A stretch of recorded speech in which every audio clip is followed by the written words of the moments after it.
Hello, welcome to ASAP Dental Learn. ASAP Dental Learn means as skilled as possible, as soon as possible. My name is Dr. Alka Gupta and here we are learning about basic general dentistry instruments.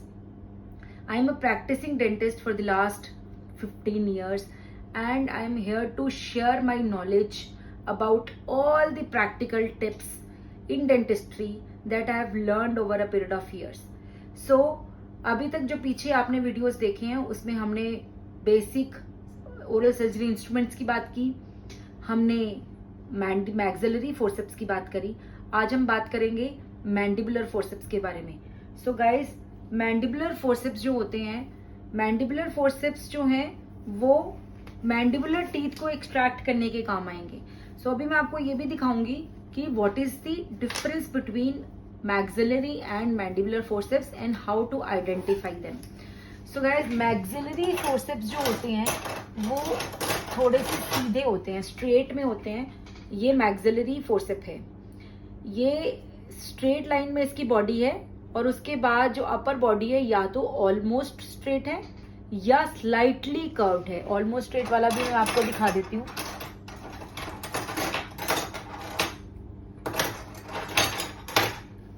ये जो है ये almost straight है और ये जो है ये स्लाइटली कर्व्ड है. तो ये सारी जो है ये मैक्सिलरी फोर्सेप्स हैं. और इसके कंपैरिजन में अगर आप ये मैंडिबुलर फोर्सेप्स देखो, राइट, ये सारे, तो आप ये देखेंगे कि इनकी जो नेक्स हैं वो 90 पे बेंड हो रही हैं. ये देखिए पूरी 90 पे बेंड हो रही हैं या slightly less angle than 90. Straight line में हैंडल है और उसके बाद नेक 90 पे बेंड हो रही. क्यों?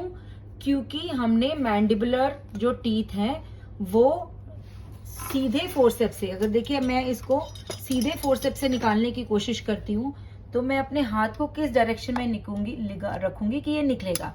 तो उस सिचुएशन में तो मैंडिबुलर फोर्सेप्स हैं वो इस तरीके से बनाए गए हैं.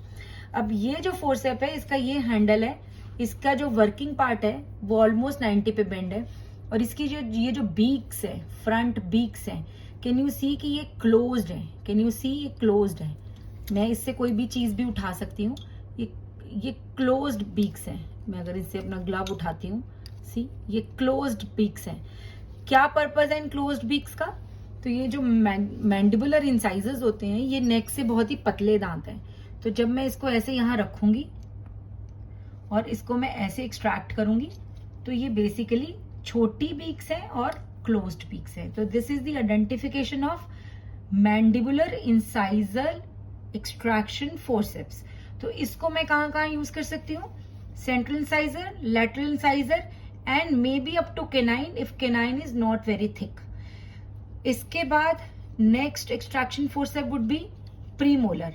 अगर आप ये देखें, पहले जो फोर्सेप मैंने दिखाया था उसकी जो बीक्स थी वो क्लोज्ड थी. अब इसकी बीक्स देखिए थोड़ी सी खुली हुई हैं. आप देख पा रहे हैं दोनों में डिफरेंस. इसकी बीक्स क्लोज्ड है और इसकी बीक्स खुली हुई हैं. ये बीक्स हल्की सी क्यों खुली है? क्योंकि अब जैसे जैसे हम मैंडिबल में पीछे जाते जा रहे हैं हमारे थोड़े से मोटे, थोड़े से नेक से स्लाइटली वाइडन टीथ आते जा रहे हैं. सो ये जो स्लाइट गैप वाला फोर्सेप है, अगर आप केनाइन में यूज करना चाहते हैं तो you can slightly use it in canine. Or these are basically the premolar forceps. These are premolar forceps. And how do you hold them? How I hold them, rather, everybody, कईयों का different style भी हो सकता है. How I hold them, with my lower fingers, I support the lower area. With my upper hand, I support the upper area. And ये जो middle वाली finger है, ये जो first finger है और ये thumb है, ये मेरी movement support कर रहा है. Like this. Like this. When I extract the tooth, I do this, extract it, then take it out. ये तो हमारा हुआ इंसाइजर और प्रीमोलर. अब हम आ गए हमारे मोलर्स फोर्सेप्स के ऊपर. गाइस, जैसे मैंने बताया था अपर टीथ में there is difference between right and left molar forcep. Right and left molar forceps की बीक्स में डिफरेंस है, but in lower life is much easier. यहाँ पे right and left molar forceps में कोई डिफरेंस नहीं है. सेम ही फोर्सेप राइट साइड और लेफ्ट साइड दोनों साइड यूज हो जाएगा. आपका ये लोअर मोलर फोर्सेप है. आप धीरे धीरे देखिए जैसे जैसे हम बैक टीथ की तरफ जाते जा रहे हैं हमारे जो बीक्स के अंदर जो गैप्स हैं वो बढ़ते जा रहे हैं, क्योंकि जो हमारे टीथ हैं वो थिन से थिक होते जा रहे हैं सर्वाइकली। सो अब हमने क्या किया, ये जो बीक के शार्प एजेस हैं, ये जो बीक्स हैं, ये हमारी फर्केशन एरिया में जाके होल्ड करेंगी इसको, and we extract the tooth like this. I have a natural tooth with me, I will show you lower में। ओके नहीं, हाँ this is the lower one. Okay, ये नीचे वाला दांत है, तो जैसे मैंने अगर इसको होल्ड किया like this,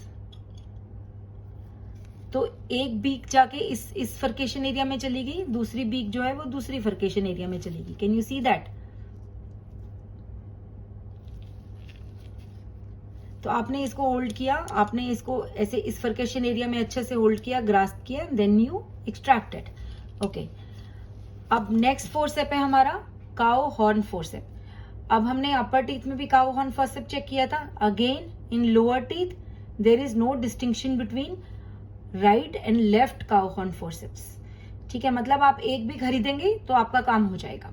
so cow horn forceps का अगेन वही इंडिकेशन है कि दांत बहुत खराब है, रूट्स बहुत खराब हो चुकी हैं, और या फिर अगर आपने रूट्स को बाइफरकेट किया है, रूट्स को सेक्शन किया है, उस सिचुएशन में व्हाट यू डू, अब आपका जो नॉर्मल फोर्सेप है वो यहीं तक रह जाएगा, like this only, maximum here, यहां तक रह जाएगा आपका, इसके नीचे नहीं जाएगा। पर जो काओ हॉर्न है आपका, वो आपका देखिए कहां तक एक्सटेंड होगा,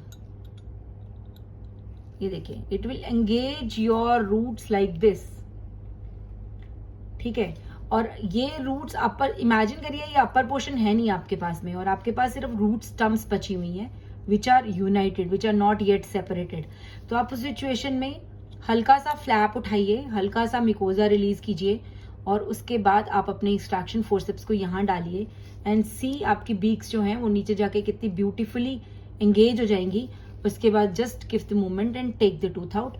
सपोज कई केसेस में मैं क्या करती हूँ कि मैं टूथ को दो पार्ट्स में सेक्शन कर देती हूँ। सेक्शन करने के बाद मैंने जब उनको क्रश करना होता है बीच में से, I use this cow horn forceps and then I take out the tooth separately. One more thing, जब दो रूट्स पड़ी हो सिर्फ और उसको एक्सट्रैक्शन करने के लिए, होल्डिंग के लिए कोई फोर्सेप्स ना हो हमारे पास, तो हम लोअर एंटीरियर फोर्सेप को भी यूज कर सकते हैं रूट्स एक्सट्रैक्ट करने के लिए। हम लोअर एंटीरियर फोर्सेप को यूज कर सकते हैं रूट्स एक्सट्रैक्ट करने के लिए। ठीक है, अब ये आता है, this is a very unique forcep, I haven't used it much in my life, but the purpose of this forceps is to extract the third molar. How? So this is the lower model. Normally how do we put the forceps? We put the forceps like this and we extract the tooth, right?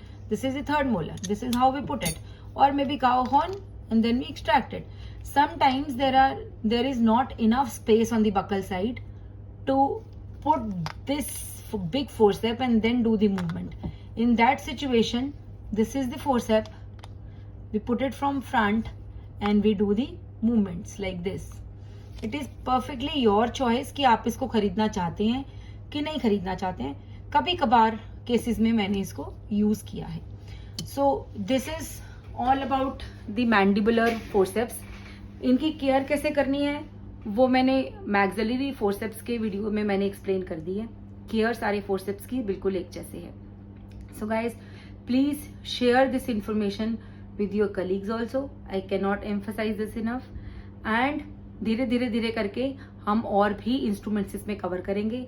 अगर मैं कोई instrument छोड़ देती हूँ तो परेशान मत होइएगा, just drop me a message कि मैडम ये इंस्ट्रूमेंट के बारे में भी आप हमें बता दीजिए, तो I will make a separate video about that instrument only कि उसको यूज कैसे करना है। खैर, एक्सट्रैक्शंस कैसे करनी है, आगे कैसे बढ़ना है, वो इसके बारे में मैं आपको as per subject, oral surgery दांत कैसे निकालने हैं या रूट कैनाल कैसे करनी है, उनके थ्रू मैं समझाऊंगी। अभी हम सिर्फ बेसिक इंस्ट्रूमेंटेशन को लर्न कर रहे हैं। ओके, कुछ लोगों के लिए ये बहुत ही बेसिक वीडियो होंगे, बट बहुत सारे लोगों के लिए ये बहुत ही इंपॉर्टेंट वीडियोस होंगे, क्योंकि ये सारी बातें मुझे मेरे कॉलेज में इतनी डिटेल में किसी ने नहीं बताई थी। ये सारी बातें मैंने यूज करके सीखी हैं। बुक्स में बहुत कुछ लिखा होता है, बट वो प्रैक्टिकली कितना समझ में आता है ये हम क्लिनिक में आके ही देखते हैं कि हमें फोर्स से पकड़ना नहीं आ रहा, हमें मूवमेंट्स देनी नहीं आ रही, हमें उसको आइडेंटिफाई करना नहीं आ रहा। सो गाइज, अब बार बार इस वीडियो को देखें, और जब तक आप अपनी इंस्ट्रूमेंट्स में मास्टर नहीं बनते, in your back of the head, आपके माइंड में अगर आप एक दांत निकाल रहे हो तो आपको अपनी टूल्स की मास्टरी होना बहुत जरूरी है। आपको धीरे धीरे तभी अपने आर्ट की मास्टरी होगी, आपको अपने काम की मास्टरी होगी अगर आप अपने टूल्स में मास्टर हैं। तो सबसे पहले बाय हार्ट आप अपने टूल्स लर्न करें, आप अपने मटेरियल्स के बारे में लर्न करें, उनकी प्रॉपर्टीज के बारे में लर्न करें, तभी आप एक अच्छे क्लिनिशियन बन सकते हैं। And I am with you in this journey. It is my mission to reach out to at least 1 lakh young dentists so that they are not frustrated by the dentistry. They start loving the dentistry, and at least when they open up their practice, they start by 1 lakh plus per month. They get that much skill in their hands. So good luck guys. Stay tuned for next video. Thank you.